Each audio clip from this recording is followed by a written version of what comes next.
Welcome to Fantastic History. I'm Sarah. And I'm Clay. We're a husband and wife duo who enjoy telling each other about amazing events, people, and mysteries throughout history.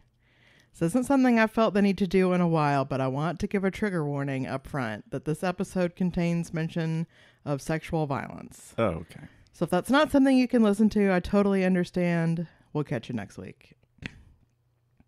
For everybody else, in the spirit of Halloween, I wanted to tell you a tale today that involves grisly murders, ritual sacrifices, a witch in an intimate relationship with the devil, and hellfire itself. Jeez, this is a Halloween episode. It is the perfect Halloween episode. Maybe I should have saved it for the 31st, but, you know, this way, if you don't listen to it on release day, you can still listen to it on Halloween, right? This is the story out of Ireland that was so infamous that it became a legend. And that's actually where I'd like to start. And then we can sort of like work backward to get to the actual truth. Okay. Not much is known about Dorcas Kelly's early life, except that she was born sometime in the first half of the 1700s in Dublin. There are no drawings or paintings of her that were done during her lifetime. And similarly to the star of episode 43, Victor Noir, everything we know about her today is because of how she died and the fact that she became a legend many years after the fact. Okay. Now let me go ahead and address the elephant in the room here.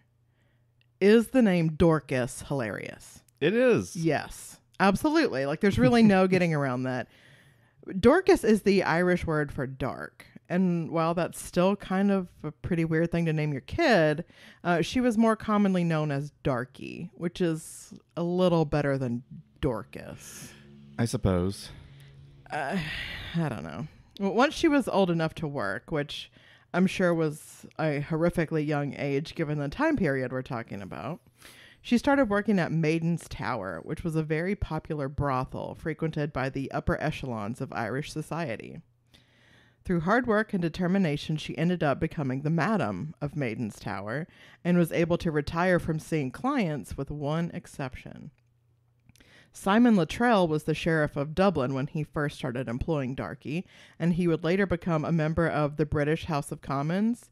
He was the first Earl of Carhampton and Baron Ernham of Luttrellstown. His family had held an earldom outside of Dublin since the year 1210.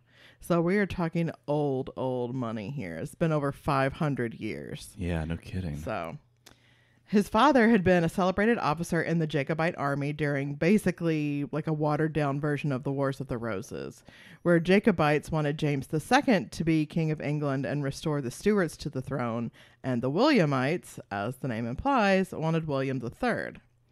He ended up being captured by Williamites and running his mouth so that they would spare his life. The Jacobites didn't exactly love that, so they yanked him off his sedan chair and murdered him right out in the open in 1717. Ooh. So for those wondering what a sedan chair is, it's basically what the Ewoks used to carry C-3PO around. Like a high back chair sitting on top of two poles so that people can carry you around. Okay. Anyway, yeah, obviously C-3PO factors into this. Yeah.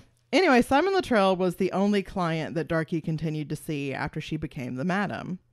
The legend of Darkey Kelly states that she became pregnant during this time. And since he was the only man she was sleeping with, it was obviously Simon's baby. She demanded money from him for the upkeep of their child. Problem is, Simon had a wife and 8 kids at home. Oh my gosh. But he's the sheriff and a member of landed gentry, so like you can't be messing around and getting sex workers pregnant like that. Is going to be a huge scandal. Yeah. To avoid the scandal, Simon bribed someone to accuse Darkey of witchcraft, and the police were informed that she'd murdered the baby in a ritual sacrifice to the devil. Simon then bolstered these claims by adding that Darkey had bewitched him and basically forced him to impregnate her so that she could sacrifice their baby to the devil. It's easy to cover up for the fact that nobody ever found the baby's body or ever saw this baby alive in the world at all because, duh, she'd burned it to send it to hell. So there, I mean, sorry, we don't have proof. Like, she burned it. It's convenient. Right? Darkey was tried for witchcraft, found guilty, and executed. But again, that's the legend. If we zoom out a little bit and take a more thorough look at the people involved, an interesting theory emerges that's backed up by newspapers at the time. Historians now recognize that this legend came about when two separate but somewhat related stories of two women became merged together in the public's memory. So let's start with the real Darkey Kelly. As far as surviving records show, she was born in Dublin and became the Madam of Maiden's Tower, which was in fact the sort of upscale brothel that appealed to aristocratic clientele, so that part's true. It's also true that she was intimately involved with Simon Luttrell, the sheriff of Dublin, but he had no involvement in her eventual prosecution. As for why she was prosecuted, well, it was for the St. Patrick's Day murder of shoemaker John Dowling in 1760. Oh. She and John got into a fight at Maiden's Tower over money he owed. The fight turned physical, and Darkey managed to inflict a pretty intense injury. It wasn't necessarily a fatal blow, but he'd been knocked out cold, and Darkey and her girls couldn't tell if he was alive, so they just carried him down to the vault and locked him in. Ooh. Yeah. The problem is, John Dowling was married, so his wife kind of noticed when he didn't come home. Sure. That night, or the next night, or the next one, she eventually went to the police, who traced his steps to Maiden's Tower, where his body was discovered. Darkey was arrested and put in jail to await trial. While there, she kept pleading for mercy, claiming she was pregnant, but when they brought in midwives to examine her, they reported that she was lying. Now, while it's certainly possible that she was lying, it's also possible that she was early on in a pregnancy and they couldn't detect it through whatever means they were using. Or they knew she wasn't lying, but they were paid off or had a grudge against sex workers or whatever. There's really no way of knowing. And I don't want to sit here and call her a liar because we don't know if she was lying. That's true. Either way could be likely. Right. Regardless, when her case finally went to trial, she was found guilty of murder and executed on January 7th, 1761. I'd like to talk about the way she was killed because at this point in history, when men were found guilty of similar crimes, they were hanged. Pretty straightforward, usually pretty quick way to die, standard. Not so for women, who faced the same grisly fate as Darkey. She was half hung, meaning a chain was placed around her hands and under her arms to hold her weight. A noose was then put around her neck, and they kicked a stool out from under her.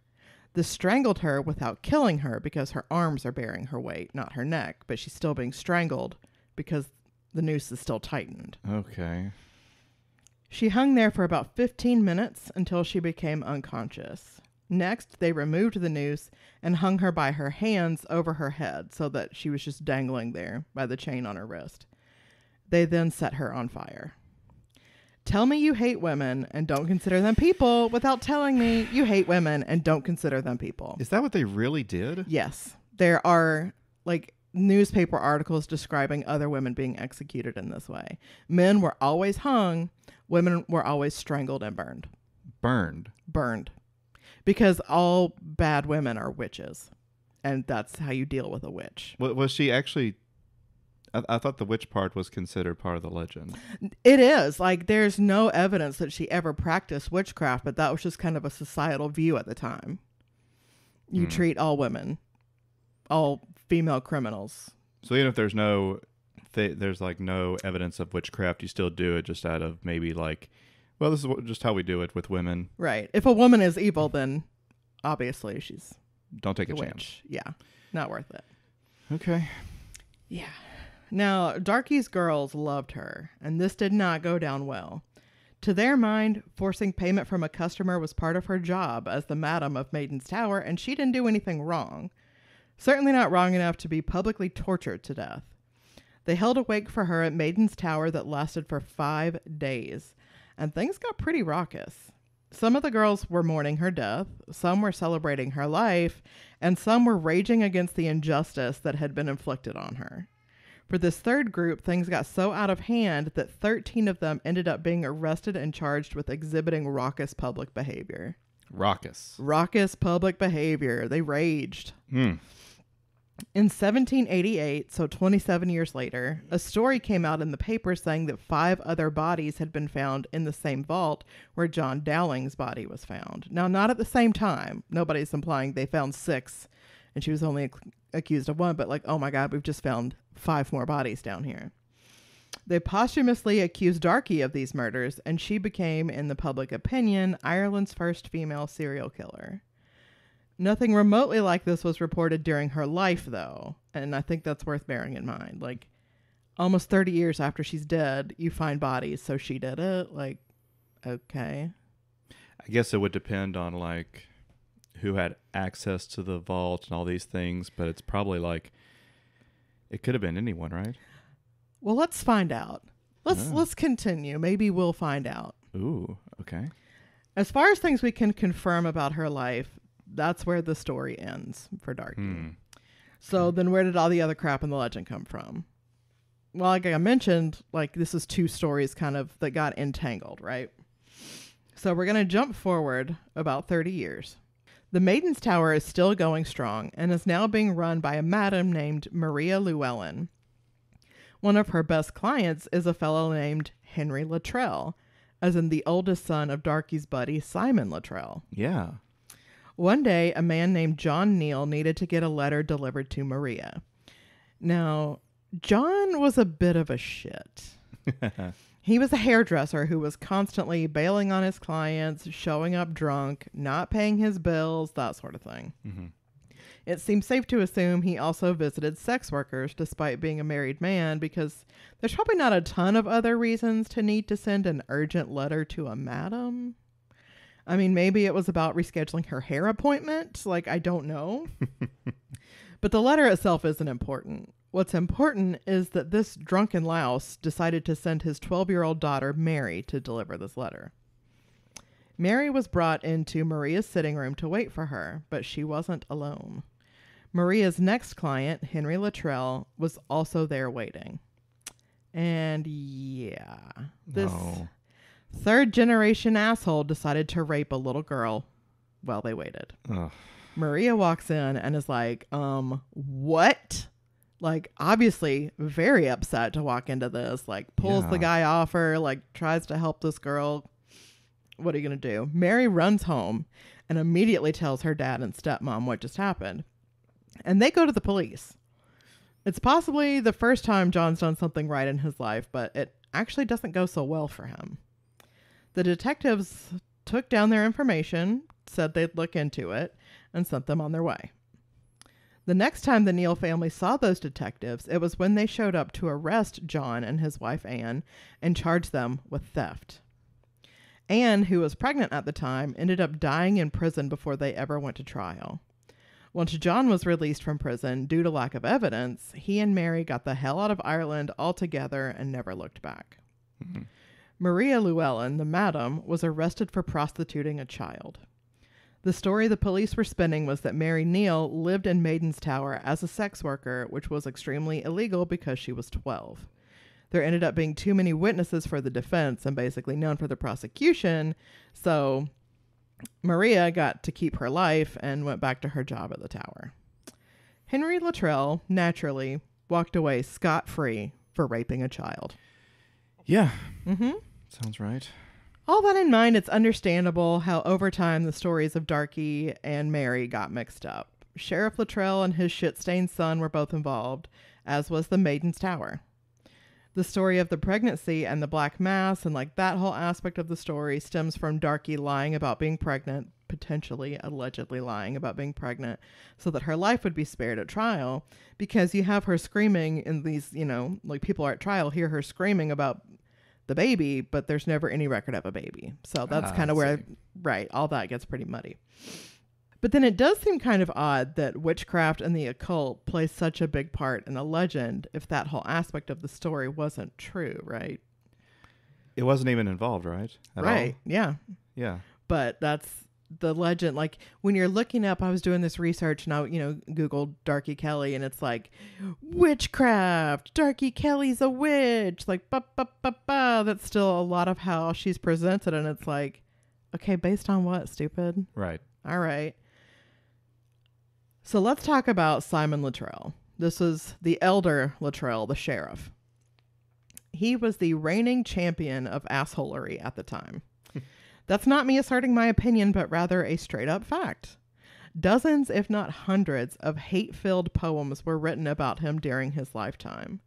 The most famous of which is called The Diaboliad, a poem dedicated to the worst man in His Majesty's dominions.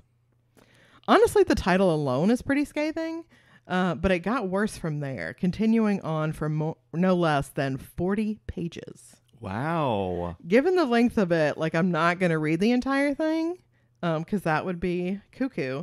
But the opening paragraph is like a pretty comprehensive view into why people hated him so much. So I'm gonna give you a little treat. Okay. I have not the honor of being acquainted with your lordship, and as I do not wish there should be any attempt to violate my property, to estrange the affections of my wife, to seduce my daughter, or corrupt my son, it is a matter of real satisfaction to me that I have not formed any connections with you. Ooh. Oofa doofa. I mean, Yeah. Don't hold back. The poem goes on to name him the worst man in His Majesty's dominion, of course, and the only one worthy of taking over the devil's dominion. So basically, he's the only guy bad enough to take over hell when the devil retires. And so, like, that's Wow. the whole poem is about, like, the devil comes up to earth and is looking for, like, the guy to replace him. And no one is evil enough and cutthroat enough to do it. And he finally finds Simon Luttrell and is like, thank God my search has ended. I found the worst man. Found him. Like, he might be more evil than me. Incredible. No notes. Wow. Yeah, it's not great. So what's the deal? Well, certainly part of the reason for his less than stellar reputation is that he was a member of the Hellfire Club. Now, unfortunately, yeah, I don't mean the one, like the really cool one with Eddie from Stranger Things. Oh. But rather one of the more terrifying social clubs to ever actually exist. It started way back in 1725 when a man named William Connolly decided to build a hunting lodge for him and his super rich buddies. He chose a beautiful spot on top of Montpelier Hill in Dublin. The problem was there was already a cairn of stones there, marking it as an ancient pagan burial site. Oh, no. Uh-huh. But, not giving a single shit about that at all, he leveled the hilltop and used the gravestones to build his fireplace. Oh, no. Oh, yeah. And this is all, like, confirmed. We are not in legend territory anymore at this point. Oh, man. He didn't read the books. And I don't think they'd been written yet, to be fair. Oh, man. 1700s. So. Off to a great start, but yeah. So 10 years later, following Connolly's death, like, believe it or not, he didn't live there real long. We can assume that a really pissed off pagan ghost killed him. The lodge was taken over by the Hellfire Club. This club was an offshoot of the Freemasons and was founded by Grand Master of the Great Lodge of Ireland, Richard Parsons, 1st Earl of Ross. Beautiful. Yeah, no. Old Richard was a well-known nihilist and libertine who dabbled in black magic. To give you a glimpse into his personality, he received hate mail on his deathbed that accused him of profligacy, gaming, drinking, rioting, turning day into night, blaspheming his maker, and in short, all manner of wickedness. Ooh. People really knew how to put an insult together back then. They sure did. It's great. And it's got to be said, why? How can you accuse a man of turning day to night? I mean, if you're living at the top of the hill, people see you out here like toiled, double, whatever. Yeah. And they're like, it gets suddenly dark and they're like, motherfucker, you did it again. So, I mean, I wasn't there, so I can't confirm. That's just wild. It is wild. Suffice to say, he was the exact sort of guy necessary to run something called the Hellfire Club. Jonathan Swift once referred to its members as a brace of monsters, blasphemers, and bacchanalians, which I actually really love, but was probably not a great thing to be at the time. To be a member of the club, you could not be a Catholic. Like, they preferred you not be religious at all, but like Catholic is a hard no. Okay. And again, we're in Ireland in the 1700s, so that kind of eliminates a lot of people. Sure. You had to be a Freemason, and you had to have killed someone. Wow. You couldn't just show up and be like, yes, hello, I'm a total piece of garbage, and expect them to take your word for it. Like, they had to know for sure that you were the scum of the earth and had blood on your hands. Now, part of that is because any sort of dispute between members was required to be settled by a duel. So you had to be prepared to, like, straight up cap somebody who pisses you off. Jesus. Yeah. So, like, say you get in a fight with one of your bros and you're in the lodge and other people see it happen, like, you can't back down. You have to be ready. Because they're not going to, like, if you're not willing to duel, then they're probably just going to kill you. You gotta earn some respect. Yes. Gotcha. Now, as an aside here, the 5 bodies that were found in the vault of the Maiden's Tower, those guys were members of the Hellfire Club. Oh. Conventional wisdom is that they were killed in club-related duels. But how'd they end up there? Well, I'm glad you asked. It's because the Madams of Maiden's Tower were intimately involved with 2 generations of Hellfire members. Simon and Henry Luttrell were both members. Oh. And they were both, like, banging it out with the Madams of the brothel. So the Madams were involved. Not necessarily involved, maybe just complacent. Yeah. I mean, these are people in positions of immense power, and you are a woman in the 1700s. You're telling them no? You can't do anything about Not that. happening. Like many other social gatherings, the vast majority of the club's meetings involved getting incredibly drunk together. But unlike most social gatherings, this very often devolved into the torture, rape, and murder of the servants who worked in the lodge or the sex workers who were hired to attend their parties. Why? Yes. Because that's the point of the club, is to just be the biggest pieces of shit. Like, they're just egging each other on. Like, I mean, this is just their thing. And these are all incredibly wealthy men. They've never worked in their lives. Their fathers, grandfathers, great-grandfathers. You've never worked. You're bored.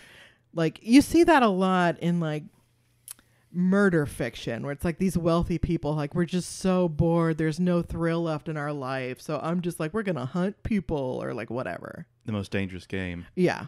It reminds me of Squid Games, too. Yeah. Yes. That's a great example. Super rich, bored, and sadistic. Yeah, just playing games with other people's lives because you have nothing better to do and you can afford it. Okay. Yeah. Jesus. Yeah. In one infamous incident, a maid working in the lodge was sealed up in an empty barrel with just a tiny opening at the top.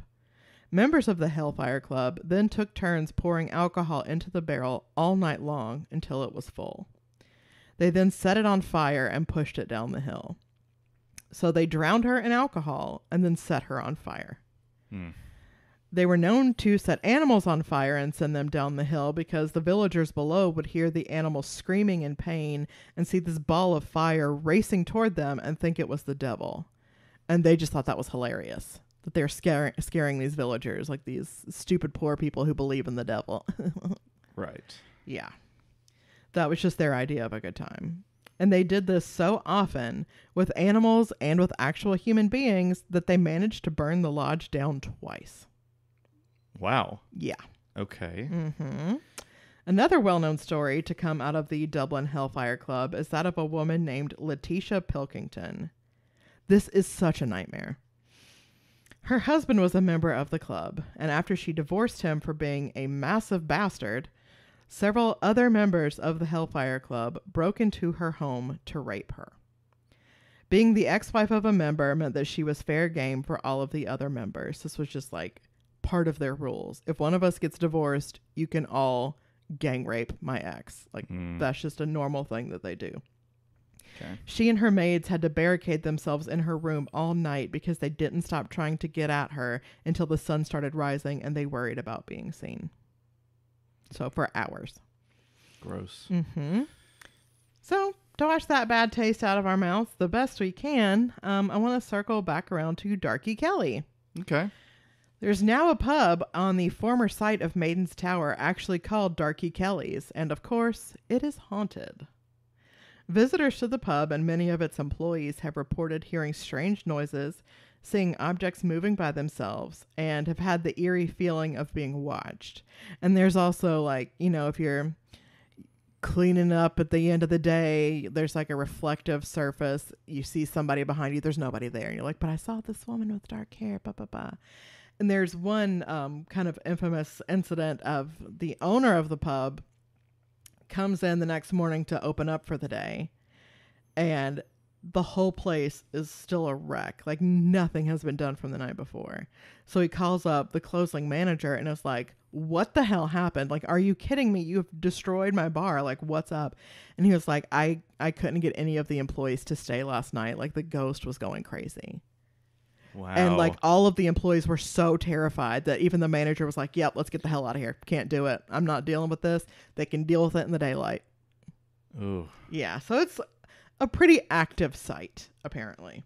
That's spooky. Yeah. And then other people have reported seeing her as a full body apparition dressed in green, hovering near the bottom of the 40 steps leading to St. Audien's Church, which is about a 5-minute walk from the pub. Now, I don't know about you guys, but I could definitely go for a pint down the pub after all that. Well, thank you for listening, for spending some time with us today. Sorry for, how genuinely terrible most of that information was. It was pretty sickening. It was, but you know what? This is the time of year to be scared and sickened. So you're welcome. Indeed. If you found that story interesting, please feel free to let us know. You can find us on Instagram at FantasticHPod, or you can send us an email at fantastichistorypod@gmail.com. Until next time.